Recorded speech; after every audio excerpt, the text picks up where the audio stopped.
ಅಮ್ಮ ಒಂದು ಜೋಕ್ ಹೇಳಮ್ಮ. ಅತ್ತೆ ಅತ್ತೆ ಉಪ್ಪಿಟ್ಟು ಎಷ್ಟು ಚೆನ್ನಾಗಿ ಮಾಡಿದ್ದೀರ ಅತ್ತೆ, ಎಷ್ಟು ರುಚಿಯಾಗಿದೆ. ಅಯ್ಯೋ ಅಯ್ಯೋ ಆ ಉಪ್ಪಿಟ್ಟು ತಿನ್ಬೇಡ ಕಣೆ. ಯಾಕತ್ತೆ?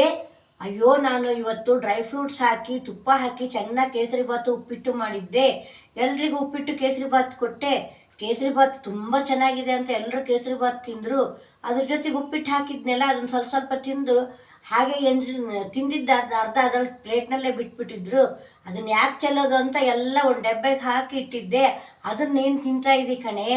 ನಾಯಿಗಿಟ್ಟಿದ್ದೆ ಅದು. ಅಯ್ಯಯ್ಯೋ ನಾಯಿಗಿಟ್ಟಿದ್ದು ತಿಂದ್ಬಿಟ್ಟಿನಿ ಏನತ್ತೆ ನಾನು.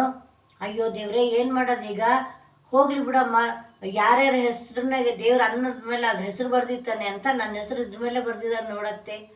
ಅಯ್ಯೋ ಅಯ್ಯೋ ನಾನು ಯಾವಾಗಲೂ ತಿಂಡಿ ಕೊಡು ಅಂತ ಕೇಳ್ತಾ ಇದ್ದೆ. ಇವತ್ತ್ಯಾಕೆ ಹೀಗೆ ಮಾಡಿದೆ? ಏನೋ ನನ್ನ ಹಣೆ ಬರಹ ಅತ್ತೆ. ಚೆನ್ನಾಗದಮ್ಮ ಜೋಕ್.